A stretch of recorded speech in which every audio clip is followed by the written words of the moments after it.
Puede tomar asiento. Vamos a continuar con este estudio que es el arte y la ciencia como amigos de la fe. Y hoy vamos a ver la última parte de el arte, la parte 4. Hemos estado viendo la historia, hemos visto el pasado, vimos la ciencia y ahora hemos estado viendo el arte. Cómo el arte se manifiesta de muchas maneras y que está Dios tras los artistas, ya que ellos finalmente crean en Dios o no, ellos le dan gloria al Señor con el arte. Ya que nadie podría crear algo de la nada, sino que la materia prima la creó el Señor y ellos simplemente la moldean. El único artista que creó todo de la nada fue Dios.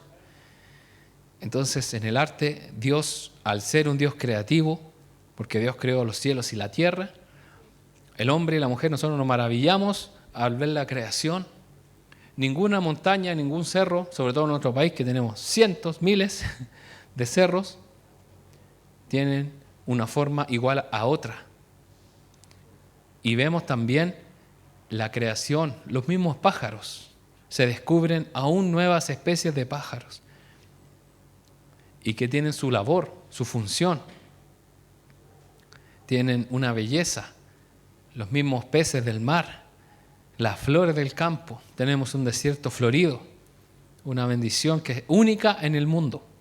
Y el Señor, ahí vemos la creación del Señor, la creación de Dios, que Él es creativo.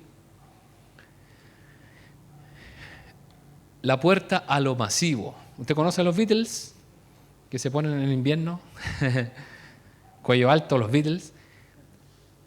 Bueno, un grupo de 4 jóvenes, en esa época estaban jóvenes, ya no quedan, ya casi no quedan. Ya, es lo que quedó de los Beatles, ¿cierto? El arte y el entretenimiento son cosas diferentes, aunque parecen lo mismo. ¿Usted sabe cuál es la diferencia entre hacer arte y entretener? Casi siempre el entretenimiento tiene en su base el arte. Como también el arte no siempre es entretenido. Hay obras de arte o hay cosas que son algunas aburridas, que no tienen mayor trascendencia, en el sentido de ver, no es nada. Por ejemplo, hacer un poema, y hay poemas que uno al leerlos se aburre o no entiende, y no es un entretenimiento, algo de que a uno le diga, esto me gustó. Pero también puede haber algo entretenido, pero que no conlleve arte. ¿Se da cuenta? No es lo mismo. Generalmente el arte le da una base al entretenimiento. Por eso hoy en día la mayoría de las cosas que nos entretienen o que nos hacen pasar bien el rato conllevan una parte del arte. Por ejemplo, la música. La música de por sí es arte. Entonces hay espectáculos que traen algo visual, que sea un video o algo, también ahí puede haber arte. Vayamos un poco más a los siglos pasados. No habían espectáculos masivos como lo conocemos hoy, no había internet, no había televisión. ¿Qué es lo que había? Los circos, que hasta el día de hoy hay. En esa época, que quizás cuando ustedes eran más pequeños, más niños, yo también alcancé a ver algunos circos con animales. Cerca de mi casa hay una cancha grande donde se colocaban los circos y ahí llegaban con leones, con monos. Entonces, en la noche rugían y se sentían ahí. Y era un espectáculo que se veía rara vez y cuando llegaba a la población o al lugar era algo llamativo. Entonces esos trapecistas, esos payasos, finalmente, ¿qué hacían con el arte? Buscaban entretener. Porque para a un gimnasta, a un trapecista, hacer una pirueta, simplemente por hacerla, y de hacerla una y otra vez, para uno que lo esté viendo, mientras entrena no es muy entretenido. Pero ellos lo hacen con música, con una actuación, con un teatro. Y eso hace que sea entretenido a la gente, a los niños. Algo que sea peligroso, se va a caer. Eso llama la atención. Así también se ha ido avanzando en este sentido del arte, cómo ha ido avanzando. En este caso los Beatles cambiaron un paradigma, fueron pioneros. en tocar su música para millones de personas. Fueron los primeros, en este sentido, en los espectáculos masivos, porque fue a través de la televisión. Fueron los primeros en usar el entretenimiento para dar a conocer su causa a millones de personas en el mundo. ¿Se da cuenta la trascendencia de estos hombres? Por eso fueron tan famosos, debido a que, ¿qué es lo que hicieron ellos? Abrieron una puerta a algo que antes no existía, que era la televisión. Que al ser transmitido por televisión, millones de personas, sin estar presentes en un teatro, en un estadio, iban a poder ver lo que esos hombres estaban haciendo, un show musical. Ellos te estaban dando a conocer una causa. Puede ser que a usted le guste o no le guste, pero finalmente ellos estaban dando un mensaje. Ellos comenzaron a hacer eso mucho antes de que los cristianos se nos ocurriera hacerlo como forma de evangelizar. Porque ¿qué es lo que hacemos los cristianos hoy en día? ¿Hacemos espectáculos masivos? Sí. Y se llaman campañas. Se pone un escenario, se hace una obra de teatro, se predica. Ahora, ¿existe la tecnología? Sí, hay parlantes. Incluso son portables. Vemos, ¿cierto?, cómo personas andan con un parlante y se ponen a predicar en cualquier lugar. Y ahora incluso en el cine podemos encontrar películas cristianas, podemos encontrar muchas cosas que nosotros utilizamos. Los mismos diseños de los tratados antiguamente eran bastante, podríamos decir, simples. Hoy en día existen unos tratados que son más elaborados, que llaman la atención, que no parece tratado realmente. Y realmente vemos cómo de ahí se abrió una puerta. De estos hombres se abrió una puerta. Como le decía, el mensaje pues lo podemos cuestionar, pero finalmente se abrió una puerta para trasladar un mensaje que fuera masivo a millones de personas. Hace un tiempo vi un reportaje de los Beatles, un documental, cómo es que en los teatros allá en Inglaterra, ellos son de Liverpool, y cómo ellos, debido a la televisión, expandió su fama exponencialmente, que en todo el mundo se hablaba de ellos. Ahora nosotros vemos su música y es como suave en comparación a lo que hay ahora. ¿Cierto? Pero ellos eran disruptores, ahí rompían con la cultura, eran... ¿Qué decir las mujeres o las niñas que lo seguían? Dentro de ese reportaje, de ese documental, mostraban cómo en los teatros tenían que estar limpiando porque las niñas literalmente se orinaban. Por tan fanático que eran las mujeres. Y sabe que quedé realmente impresionado porque en una de las entradas de esos teatros, de esos shows, estaba afuera el tránsito cortado porque no podían pasar los autos debido a la cantidad de gente que había ahí agolpada para escuchar a los Beatles. Y saben que arriba de un vehículo había parado un hombre. ¿Y saben quién era? Era Billy Graham. Y él está diciendo, déjeme pasar, yo también los quiero ver. No. ¿Sabe lo que estaba haciendo él? Estaba predicando a esos adolescentes, a esos jóvenes, que buscaran al Señor. Él dijo, allá hay un montón de gente perdida y yo voy para allá. Y ahí lo mostraron. Obviamente estaba jovencito, no estaba abuelito como lo conocimos mucho, pero era un jovencito. Incluso ahí el que estaba hablando del documental, que me parece que fue en National Geographic que lo estaba viendo, decía, un apuesto evangelista estaba, y claro, y lo mostraban, y él estaba así con una Biblia, y le estaba hablando arriba de un vehículo, hablándole a todas esas, principalmente niñas o también jóvenes, que querían ver a estos Beatles. Entonces, ahora, claramente ellos abrieron una puerta y yo creo que también se metió por ahí Billy Graham, porque él también utilizó después la televisión y todo esto, y hace un tiempo atrás hizo un evangelismo masivo en nuestro país que se llamó Proyecto Mi Esperanza, que por la televisión se pasó una película, unos testimonios, que fue bien bonito, que fue en el canal, en la red creo que fue, se mostró una película y fue algo masivo. Y fue en horario como a las 8 de la tarde. O sea, fue un horario bien difícil de que algún canal lo pudiera ceder. Entonces, vemos cómo estos hombres se abrieron la puerta antes de que los cristianos lo hicieran, pero lo hicieron porque, obviamente, ahí lo vamos a ver. Antes que ellos, solo reyes y presidentes tuvieron esa influencia. El líder más reciente a esa época fue Hitler, cuyo poder e influencia impactó a millones de personas. O sea, ¿qué utilizaban ellos? La radio. Utilizaban las noticias. Mira lo que dijo este, mira lo que dijo este otro, mira lo que dijo el rey. Y estaban bien documentados. Hoy en día, como murió la reina de Inglaterra, no sé, usted ha visto todos los documentales que hay y toda la información que hay alrededor de ella. O sea, ninguna persona ha sido tan filmada con esas poquitas cámaras que habían que ellos. Yo creo que en los 90, yo creo que con suerte alguien de nosotros tenía en su familia una cámara y sacaba la foto, porque eran caras y era difícil de encontrar. Entonces imagínense antes, la poca tecnología que había la ocupaban las personas importantes, en este caso presidentes y reyes. Entonces, ¿qué pasó? Se metieron dentro de este grupo de élite cerrado, que eran reyes o personas de la historia. ¿Quiénes se metieron? Los artistas. Y ellos comenzaron a influir en millones de personas, al igual que lo hicieron estos otros hombres. La excelencia. ¿Qué es la excelencia? Es hacerlo bien, hacer bien las cosas. Bueno, si no alcanza a leer, se lo voy a leer yo. Los Beatles llegaron a ese lugar por hacerlo bien. O sea, ellos tocaban desafinados, se equivocaban, se miran feo cuando se equivocaban.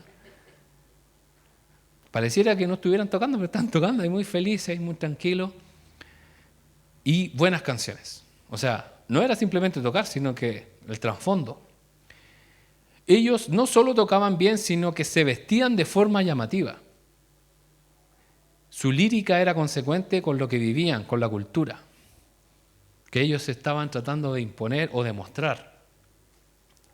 ¿Se da cuenta? Y también su forma de peinarse, su pelo, eso trajo un impacto en la cultura. Porque ¿qué iban a hacer todos los jóvenes? Que antes se peinaban así a la gomina, ¿qué iban a hacer ellos? Quieren vestirse igual que ellos, peinarse igual que ellos, lo mismo que sucede ahora. Siempre ha pasado lo mismo. ¿Qué es lo que hacen los artistas? Imponen modas. Lamentablemente los artistas cristianos no son de tanta influencia, no porque Dios no los respalde, sino porque parten de una base equivocada que es la conquista. Nosotros vamos a conquistar los medios de comunicación, vamos a conquistar esto para Cristo. Y están equivocados. No se trata de conquistar porque, ¿qué es lo que es conquistar? Es como llegar a una tribu perdida, enseñarles a hablar y cambiarles su forma de vivir y decirles, ahora ya no van a andar desnudos, les voy a pasar poleras, zapatos, y ahora van a hacer esto y van a ponerse a trabajar y van a poner... O sea, la identidad de esa cultura se va a ir transformando a tal punto de hacerlo igual a los que iban a evangelizar. Eso se trata de la conquista. Y en realidad el Señor Jesús o su palabra no buscaba eso. De hecho, hubieron graves peleas en los Hechos de los Apóstoles porque los judíos querían imponer su propia cultura a aquellos nuevos cristianos. Y el Señor Jesús no quería que se impusiera una cultura. Y yo creo que hasta el día de hoy el Señor no quiere que todos sean evangélicos, con una Biblia debajo del brazo. El Señor yo creo que no quiere eso. ¿Qué es lo que quiere el Señor? Que las personas en su cultura lo amen, lo busquen. Y que ellos tomen determinaciones de qué vestir, qué no vestir. Dice la Biblia que en un momento cuando el apóstol Pablo, me parece, enseña a unos hombres, y ellos, ¿qué es lo que hicieron voluntariamente? Agarraron todos sus libros, todas sus cosas de brujería y las quemaron ellos. Él nos dijo, todos estos pecados, así que quémenlo ahora. No, ellos mismos decían, esto sabe que ya no nos sirve. Lo mismo las personas, nosotros a veces, no tenéis que vestir así, no tenéis que peinar así, súbete esto, los pantalones, nada. Mientras que el Señor Jesús puede ir obrando en la misma persona y decir, ya yo no voy a usar esto. Yo he escuchado jóvenes que están llenos de piercing y de cosas en la cara, donde de repente aparecen sin nada. Y uno no les dijo que se lo sacaran, porque pasan sonando en el aeropuerto. ¿Sí? Ellos se lo sacan. Y un joven una vez, hace mucho tiempo atrás, dijo, yo me saqué los piercing porque ya no los necesito, porque yo lo ocupaba para que me aceptaran. Pero aquí me aceptan con o sin piercing, así que ya no los quiero usar más. Entonces, bueno, eso depende de él. Ahora que él le enseña a otro sería genial. Pero yo tampoco voy a ir a decirle a todos que hagan esto otro. Entonces, yo no puedo llegar a la televisión, a un canal, o podríamos decir a MTV, a decir, yo les voy a enseñar cómo hacer música cristiana. Y esta música cristiana debe ser pasada. Ellos obviamente no me van a pescar, no van a considerar lo que yo les diga. Entonces, esa no es la forma de entrar. El arte es creación de Dios. Solo debemos usarla para su gloria. ¿Qué debe hacer un cristiano o un artista cristiano? Simplemente hacer arte para la gloria de Dios y no encasillarla en decir, esto es una arte cristiano. Porque simplemente si él hace arte para la gloria de Dios, ya es cristiano, no tiene por qué ponerle ese apellido. Además, Dios sabe y conoce nuestro corazón. ¿Qué pasa con muchos artistas cristianos? Quieren lograr fama como los demás. Eso es lo que buscan. Y algunos hasta entran en polémica, diciendo cosas que no están muy de acuerdo a la palabra de Dios, entonces el pueblo cristiano se enoja. Mira lo que dijo este, mira lo que dijo este otro, y empiezan a subir en la fama, pero ¿para qué? El mensaje de Dios, ellos buscan que el mensaje de Dios sea un medio para lograrlo. O sea, se hicieron la fama de ser cristianos para lograr cierto punto, pero por eso muchos se desinflan y no llegan a nada. O sea, su real objetivo era ser famoso, quizás hacer una carrera, pero ¿será realmente predicar el Evangelio? Porque, por ejemplo, el apóstol Pablo, ¿fue famoso o es famoso? Sí, pero él jamás buscó la fama. ¿Qué es lo que buscaba él? Que todos conocieran al Señor. Pero hay algunos que buscan hacer ciertas cosas para llamar la atención y mantenerse vigente, y eso les genera también, obviamente, una buena situación económica, porque también manejan lo que se llama la industria del entretenimiento. Hay algunos cantantes cristianos que se han dado cuenta de eso y se han apartado, porque no les gusta ese podríamos decir, negocio. Como lo es nuestro hermano Marcos Vidal, a él le carga eso, porque él es pastor. Podríamos decir que él realmente es pastor, que en su cantar bendice a otros, sí, pero es distinto su enfoque o lo que él busca en su vida. Ahora, tampoco vamos a criticar a los otros, pero también hay que ver un equilibrio de qué es lo que están haciendo. ¿Están haciendo bien la pega? ¿Están haciendo bien el trabajo con excelencia? ¿O simplemente están haciendo lo mismo que los demás para mantenerse vigentes? Mira lo que dijo este otro, mira lo que dijo. Entonces, de hecho, hay algunos que se disfrazan de cristianos para ganar más adeptos. Ya, no voy a nombrar a ninguno, pero hay una pareja, un matrimonio por ahí que anda haciendo cosas polémicas para que, obviamente, va a causar escozor y realmente no son cristianos. O sea, uno claramente se da cuenta que no lo son. Simplemente buscan fama para mantener su estatus. Y hay que ser, en ese sentido, sabios. Entonces, la excelencia es hacer las cosas bien. O sea, si nos queda un detalle es porque ya no está bien hecho. Por eso yo admiro a los peluqueros o a peluqueras, porque realmente es difícil que quede bien un peinado o un corte. Porque con todos los pelos que tenemos, hasta un pelo que quede ya, un pelo largo que quede, uno se fija. Lo mismo que un jardinero, si queda ahí puse una imagen de un pasto que quede, obviamente molesta, uno lo está viendo ahí como que algo molesta. Si tenemos que servir, lo hagamos de corazón, como dice la Biblia. Al que tiene que servir, que lo haga con excelencia. Al que va a liderar, que se prepare. Así dice la palabra que debemos hacer con excelencia. Lamentablemente, dentro de la iglesia evangélica había un dicho que decía, yo lo hago para el Señor. Entonces, al hacerlo para el Señor, lo podía hacer mal. Entonces había gente que decía, yo canto para el Señor y yo soy así nomás. Entonces no quería tomar clases de canto ni de música. Entonces finalmente eso baja a una mediocridad. Porque deberíamos todos prepararnos en todo sentido. Hasta lo más mínimo. Entonces, por ejemplo, si yo, no sé, me mandaron a limpiar este piso y yo no puedo pasarle virutilla ni nada, yo tengo que averiguar cómo se limpia este piso primero antes de echarle. ¿Cierto? Antes de estropearlo. Lo mismo la silla, no puedo llegar y echarle algo o algún solvente que pueda dañar la pintura, un ejemplo. O si me toca hacer algo, tengo que averiguar cuáles son los protocolos, si me toca en el altar o en algún lugar, cuál es el protocolo de vestimenta. No puedo llegar y ir como mamarracho por ahí alguno. Por ahí vi un embajador de por ahí que estaba de Chile, lamentablemente, como mamarracho.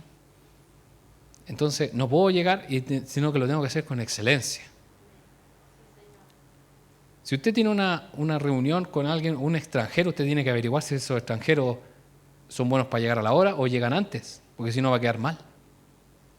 Entonces, nosotros con Margaret, cuando llegamos al matrimonio que teníamos que llegar a Alemania, nosotros ya sabíamos que los alemanes son así, usted sabe, un punto. Entonces nosotros tomamos un taxi para llegar antes, y llegamos como 5 minutos antes. ¿Me va a creer que ya habían empezado? Entonces, debimos haber llegado media hora antes. Y decía, a partir de las 12 horas, llegamos a las 11:55 y ya habían empezado. O sea, una cuestión. Lo mismo si usted se va a juntar con una persona, entonces tiene que saber, si es chileno puede llegar media hora después y que va a llegar al mismo tiempo. ¿Cierto? Y así tantas cosas que nos debemos dar la cuota para dar la excelencia. Si usted va a cocinar, hágalo con excelencia. Hoy en día está todo el conocimiento, incluso todo cronometrado, cuántos minutos debe tenerlo ahí y en qué momento sacarlo. Sale todo. Simplemente seguir las instrucciones, nada más. Como también, si usted va a enseñar la palabra, aunque sea algo cortito, usted se debe preparar. Si a usted le dieron una lectura bíblica, a usted le dieron un momento, una reflexión, usted se debe preparar. Debe leer la Biblia y debe ver qué palabra va a llevar y qué trasfondo, qué significa. No llegar y empezar a ver. ¿Sabe por qué? Porque es feo eso. Es feo que alguien llegue y empiece a hacer así, ya, que vamos a hacer hoy día. En el momento que le toca. Y lamentablemente, antiguamente se hacía mucho. Yo alcancé a estar con un líder de jóvenes, cuando obviamente era adolescente yo, y llegaba la palabra y decía, a ver, ¿qué le vamos a enseñar a estos niños? Decía, vamos a ver. O sea, era impactante.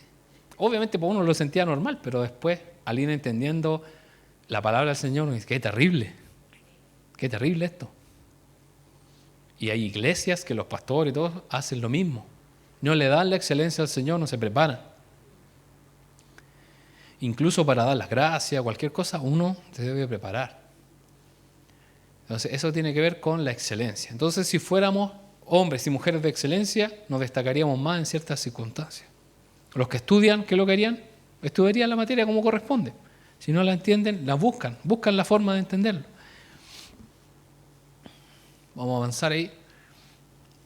El arte cristiano versus el arte secular. ¿Ha escuchado usted que esto es secular y esto es cristiano?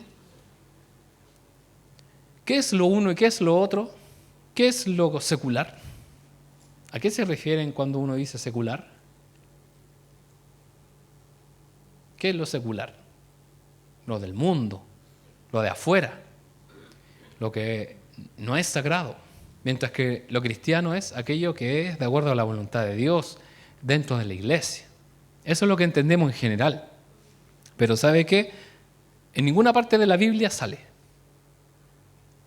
Dice que no tomen trabajos seculares, no hagan cosas seculares. ¿Dice eso la Biblia? La única distinción que hace la Biblia es lo del espíritu y lo de la carne. Y ahí hay una gran diferencia. Y ahí yo no puedo empezar a subdividir, o es del espíritu o de la carne. Entonces, ¿será que ya nos transformamos en una élite? ¿Usted sabe lo que es una élite? Es un grupo cerrado, exclusivo. Considerar que ciertas cosas son mundanas y otras sagradas nos llevan a vivir vidas hipócritas. ¿Sabe por qué? Porque en realidad no existe la división entre lo secular y lo cristiano. No existe. Porque si usted asume en su vida que usted hace cosas seculares y también hace cosas cristianas, es porque usted es un hipócrita. Usted no debería hacer esa división. ¿Sabe por qué? Porque usted donde va es un hijo de Dios. Usted lo que haga donde esté es un hijo de Dios. O sea, por eso hay gente que acá, no digo acá, sí, pero en general en el templo son santos. La familia los mira, los hijos los miran y, uy, qué hombre o qué mujer más santa. No es cosa de llegar a la casa. No estoy diciendo que seamos perfectos, sino que somos imperfectos. Pero, ¿a qué se refiere esto? En decir, mi trabajo, mi pega es secular y yo no soy cristiano ahí. Sí, pues si eres cristiano ahí. Eres tan cristiano como lo eres en este lugar. Por eso aparecen estos grupos cerrados, que son los evangélicos, los grupos cerrados cristianos. ¿Cuál es la forma de hablar? ¿Tenemos jerga cristiana? Sí. Formas de hablar, o sea, en nuestra iglesia. Yo encuentro que en nuestra iglesia, no sé, no hay tanta esa jerga, pero sí en otras, donde se habla de alguna manera que las personas nuevas o los que no conocen al Señor no entienden. ¿Qué están hablando? ¿Qué están diciendo? Estilos de vestir. Faldas cristianas. ¿Existen las faldas cristianas? ¿Aceptaron en su corazón esas faldas? Faldas santas. Ropa santa. Ropa de evangélico. Tiene que andar formal. Un abogado, un ejecutivo anda igual que un evangélico, podríamos decir. Entonces, es forma de vestir simplemente, pero se impone. La música propia. Hay cierto estilo de música, ciertas cosas que también se imponen dentro del grupo cerrado. Si no lo escuchas o si no te gusta eso, no eres parte de, etcétera. Esto desfavorece nuestra misión porque nos aísla más de quienes sí necesitan del reino de Dios. Por eso hay mucha gente que le produce escozor o pone una pared hacia el reino porque dice, para dar el paso de entrar al reino de los cielos tengo que transformar mi vida a esa forma. Entonces eso le molesta. Y si vamos a la palabra, esa forma no es bíblica. En ninguna parte sale en la palabra del Señor que es esa la forma. De hecho, si viviéramos en una fantasía y dijéramos que todo Chile es cristiano evangélico, desde el presidente para abajo, ¿usted cree que mejoraría las cosas? Yo creo que estarían peor. Porque a veces es peor que la gente diga que es cristiano, ¿sí, no? Sobre todo en cosas de autoridad.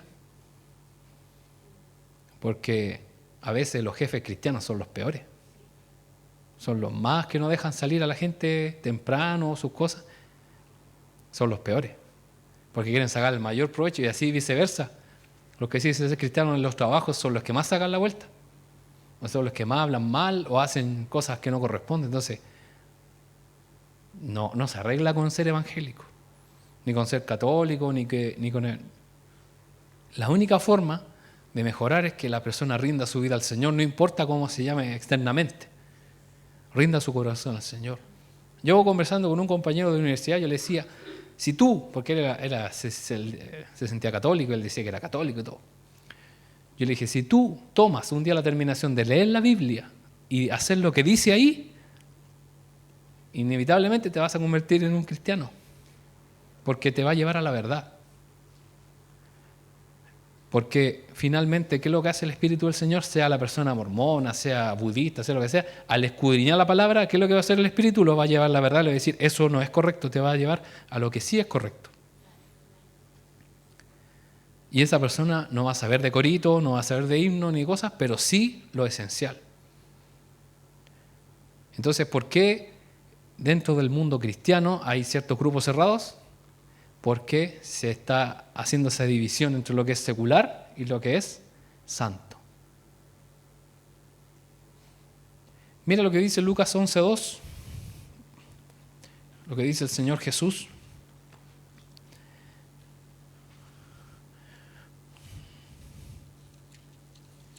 Lucas 11:2.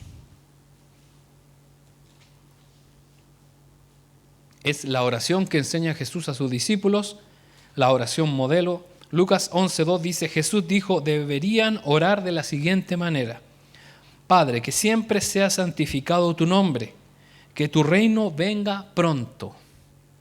Venga tu reino, Señor. Eso dice el Señor Jesús en la primera parte de la oración. ¿Qué debe venir a este mundo? El reino de Dios.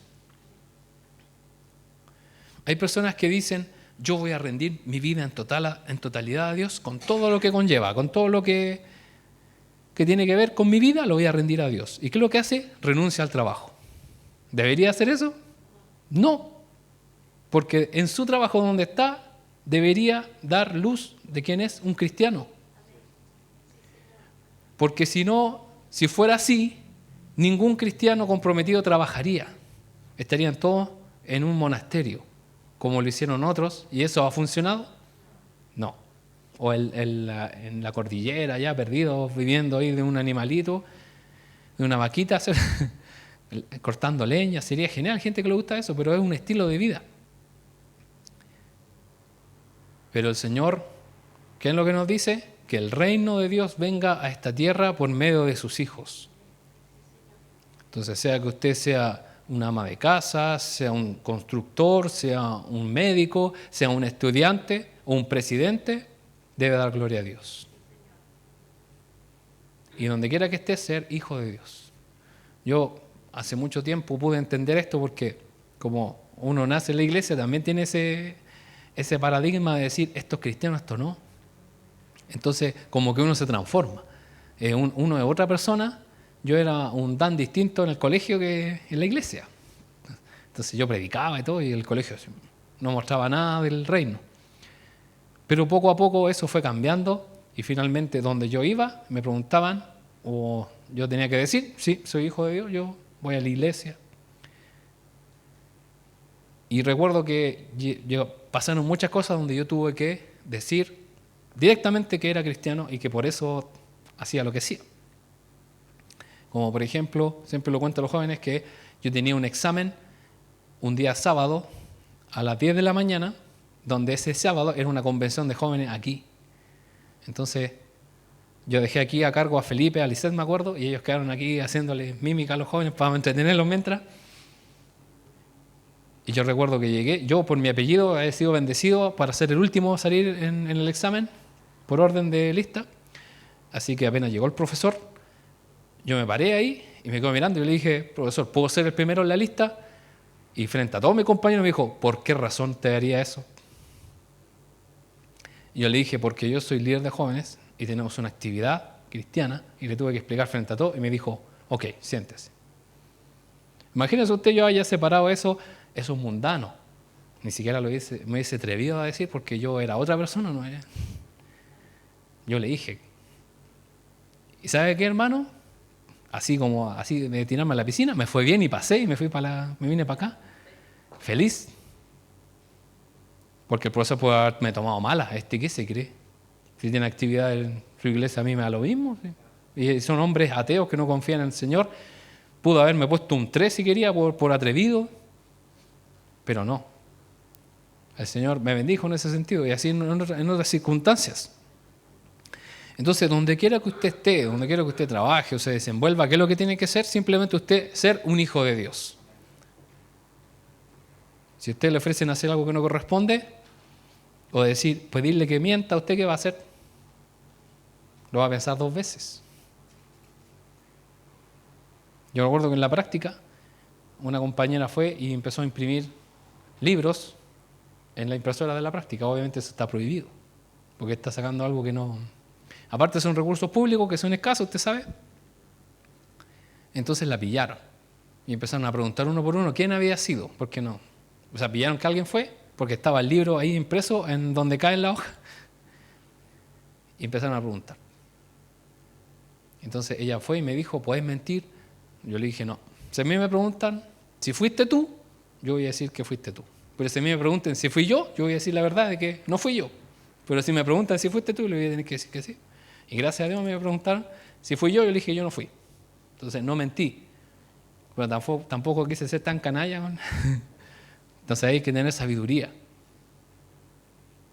Porque a veces hay cristianos que quieren zafarse, librarse de ciertas circunstancias en los trabajos, embarrando al otro compañero, como sea. Yo me salvo. Cada uno, usted sabe cómo son las personas. Cuando lo tienen que abandonar, lo van a abandonar, no. Y si lo tienen que echar, lo van a echar, aunque sea injusto, aunque usted explique todo. ¿No? Entonces, uno tiene que ser hijo de donde está.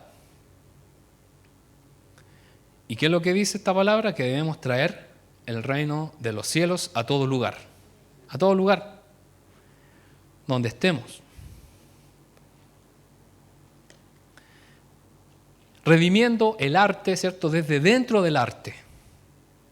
Y aquí les traje ejemplos de películas que son cristianas, pero que no están en la categoría de cristianas, que no están encasilladas dentro del cine cristiano, sino que simplemente son películas. Es arte de personas que tomaron el arte y lo presentaron y fueron un éxito, y las personas después se dieron cuenta que había un mensaje cristiano. En este caso, esta película se llama Ben-Hur. Es una historia que se convirtió en una de las películas más importantes del cine de toda la historia, ya que fue galardonado con muchos premios. Se lo voy a leer acá lo tengo para que no se me olviden. Durante la Guerra Civil en los Estados Unidos, un general, Lew Wallace, estaba conversando con un coronel que se llamaba Robert Ingersoll. Ese coronel era ateo. Ingersoll lo desafió a leer la Biblia para que se diera cuenta de que Dios no existía. O sea, él le dijo, lee la Biblia y te vas a dar cuenta que Dios no existe. Se dan cuenta que hay gente que dice, yo me leí la Biblia y ahora me hice ateo. Como que trató de hacer eso. Wallace aceptó el desafío y obviamente al estudiar la Biblia, ¿qué es lo que pasó? Su corazón se derritió delante de Dios. Como resultado, debajo de un árbol, tomando la pluma día a día, escribió esta novela o esta historia que obviamente es fantasía, no es real. No es una historia real, pero sí es una historia que este hombre escribió que se llama Ben-Hur. Él no solo habló de la redención, sino que hizo arte. Produjo arte para redimir las artes. Esta historia habla de un soldado romano que finalmente busca al Señor Jesús porque lo conoce. Obviamente no es una historia bíblica o real, pero sí el mundo la tomó y hoy la puede ver como un clásico y donde está implícito el mensaje de Jesús. ¿Se da cuenta cómo se redime el arte? La historia, aunque fue publicada en 1880, hace ver como anticuadas muchas de las historias que hoy pretendemos llevar al cine y que se llama cine cristiano. Para los que estudian cine, esta película es un hito en todo sentido. Entre muchas cosas, se recuerda como la primera película en ganar 11 premios Oscar. Se necesitaron 30 años para que recién otra película pudiera igualar ese récord. ¿Y sabe qué película fue? Titanic. Esa única película pudo alcanzar los premios que ganó Ben-Hur.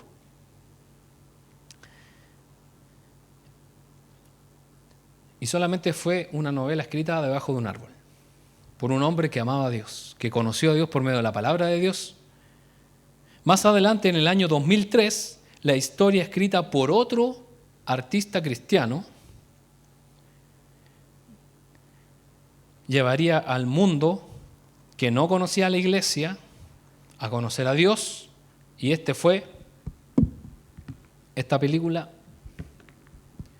El Señor de los Anillos, El Retorno del Rey. J.R. Tolkien también se hacía llamar cristiano. Era un seguidor del Señor Jesús. Este hombre honró a Dios creando una metáfora maravillosa acerca de la historia de Dios y los hombres. Si usted ve estas películas y dice, ¡ay, que salen monos feos, no me gustan!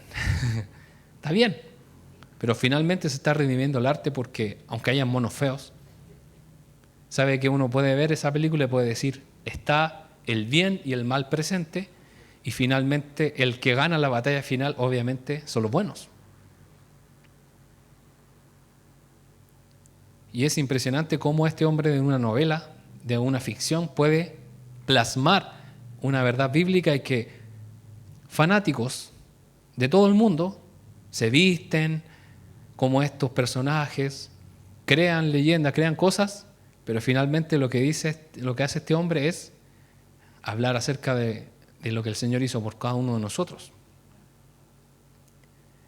Y sabe, J.R. Tolkien, este autor, porque, bueno, por tiempo no vamos a ver tanto detalle de su vida porque es bastante interesante, fue amigo de C.S. Lewis, el autor de las Crónicas de Narnia, que también, debido a sus historias, también fue conocido y que también él plasmó la palabra del Señor dentro de sus novelas y también escribió libros de teología. Vamos a ver otra película que no estaba dentro de lo cristiano, pero sí simplemente de lo clásico, aunque usted no lo crea, esta película, Los 10 Mandamientos, el clásico, donde aparece ese Moisés ahí.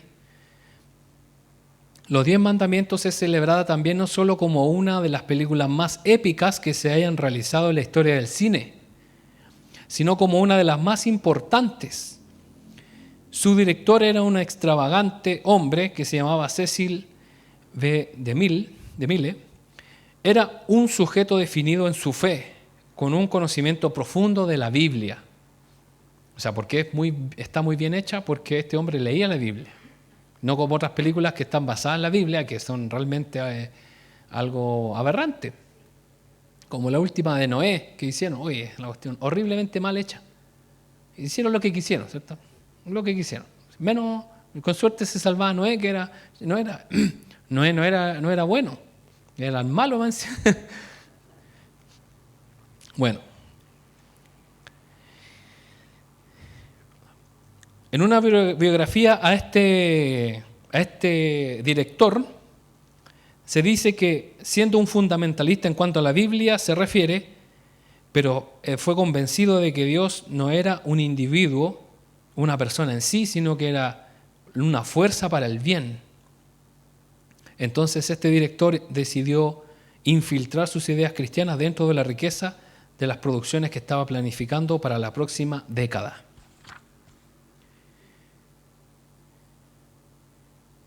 Se da cuenta que este hombre hizo esta película no por ser cristiano, decir, este es para el público cristiano, este lo hizo para todos y lo hizo bien. Vamos a ver otra película, Carros de Fuego, no sé si usted la ha visto. Es muy buena, nunca la he visto, pero es buena. Bueno, este director británico se encontraba en un hospital recuperándose de una enfermedad cuando leyó en el periódico la historia de Eric Liddell. Él estaba ahí viendo las noticias, recuperándose, y encontró esta historia de este atleta escocés que corría para Dios. Él encontró a este atleta que corría para Dios. Lo conmovió tanto la convicción de este hombre que debido a que no competía en el día del Señor, el día sábado, no participó de un evento principal, sino que corrió al otro día de la competencia. Imagínense, este hombre al servir al Señor dijo el sábado no puedo competir porque es el día del Señor, así que corre otro día. Donde ganó la medalla de oro, que pensó hacer una película sobre ese hombre. No obstante, consideró de forma correcta que a la gente no le iba a interesar la historia de un hombre cristiano, porque no era suficientemente dramática y no podía encontrarle el ángulo artístico. Este hombre entonces decidió investigar más y conoció la historia del judío Harold Abrahams, quien también corrió en las Olimpiadas de París de 1924 y decidió juntar los dos relatos de un hombre que corría para su gloria personal y otro que lo hacía para la gloria de Dios. Entonces esta película, Carros de Fuego, que fue producida en 1981, llegó a ganar el premio a Mejor Película en los Oscar. ¿Y de qué trataba esa película? ¿O de qué trata? De un hombre que corría para Dios, de un atleta. En la historia, el domingo que le tocaba competir por la medalla de oro en las Olimpiadas, a este hombre aparece predicando en una iglesia escocesa en París y el que lo que cita a Isaías 40:32, que dice: pero los que confían en el Señor renovarán sus fuerzas, volarán alto como las águilas, correrán y no se fatigarán, caminarán y no se cansarán. La frase célebre de este corredor fue: Dios me hizo con un propósito para las misiones en China, pero también me hizo rápido y cuando corro siento su placer, dice este hombre. En mayo del 2012, dirigiéndose a 5.000 cristianos miembros de la iglesia de toda Inglaterra, este director de esta película motivó al evangelismo durante las Olimpiadas de verano. Era como escuchar a un pastor movilizando a su iglesia, solo que no se trataba de un pastor, sino que uno de los directores de cine más admirados y respetados de nuestra época. Un cristiano en el arte, haciendo el arte en el mundo, llevando el reino de Dios al cine, que no se apartaba por eso de su labor en la iglesia de ir y hacer discípulos. Imagínense, hermano, que hacer que personas que no crean en Dios vean esta película y escuchen literalmente un sermón cristiano dentro de la película, predicándoles. ¿Quién renueva las fuerzas? Cristo. El Señor renueva nuestras fuerzas. Qué maravilloso es hacer que la gente escuche la palabra de Dios y que paguen por eso. Paguen una entrada y vean. Y así no solamente lo han hecho estas películas, sino también otras, como de guerra, como por ejemplo El último hombre, no sé si usted lo ha visto, de Andrew Garfield, que realmente era un hombre, es un joven bautista que dio su vida para salvar a estos soldados. Y está premiado también por la academia. Y nos damos cuenta cómo dentro del cine el Señor levanta hombres que le dan la gloria a Él, y no es cine, como le decía, cristiano, sagrado, es de la iglesia, solamente los cristianos lo pueden ver, es para todos. Pero ¿cuál es la gracia? Está bien hecho. Está bien hecho. Bueno, me recuerda también otro hombre que hizo bailar a toda una generación, a mucha gente que incluso no servía al Señor, bailar alabanza al Señor, que es Juan Luis Guerra. ¿Usted se acuerda con la avispa? Todo el mundo bailando y era una alabanza al Señor. ¿Se da cuenta cómo el hombre desde el arte, qué es lo que hace? Exalta al Señor. Y él no es exclusivo de los cristianos, toda la gente lo escucha. Bueno, estas son películas recomendadas por si acaso. Si no quiere ver, las más antiguas sobre todo, ya El Señor del Anillo, si hay muchos monos feos, no le gusta, no lo vean. Todas estas películas nunca se han considerado cristianas. Sin embargo, resulta que también promueven los valores genuinos del cristianismo. Estas películas son estudiadas en las mejores academias de cine de Estados Unidos y Europa. O sea, los cineastas estudian estas películas para saber cómo hacer las cosas bien. Y son hechas para la gloria de Dios. El cristiano comprometido considera que el reino ya está donde él o ellas se encuentran. Donde usted esté, hermano, sea en su familia, sea en su trabajo, sea en su lugar de estudios, ya está el reino de Dios. ¿Por qué? Porque usted está ahí. Está el reino de Dios ahí. Por eso es necesaria la presencia profunda de cristianos comprometidos en todas las áreas del reino, lo cual incluye el mundo del arte. Como también lo hablábamos en la ciencia, ¿usted cree que en la NASA hay estudiantes o hombres y mujeres que sirven al Señor? Sí. De hecho, el hombre que pisó la luna, ¿se acuerdan? Era un hijo de Dios. Entonces, es así como se deben hacer las cosas. Para Jesús no había nada cristiano y secular. Decía, esto es cristiano y esto es secular. El Señor Jesús, como le decía, no habla de ninguna división respecto a eso. Jesús dijo, el reino de Dios. ¿Por qué dijo eso Jesús? Porque Él estaba ahí. Entonces podríamos decir que el reino de Dios está cerca en este lugar porque nosotros estamos aquí. Se refirió al lugar geográfico porque Él llegó a Israel y al ecosistema filosófico donde Él estaba. ¿Cuál era ese ecosistema filosófico?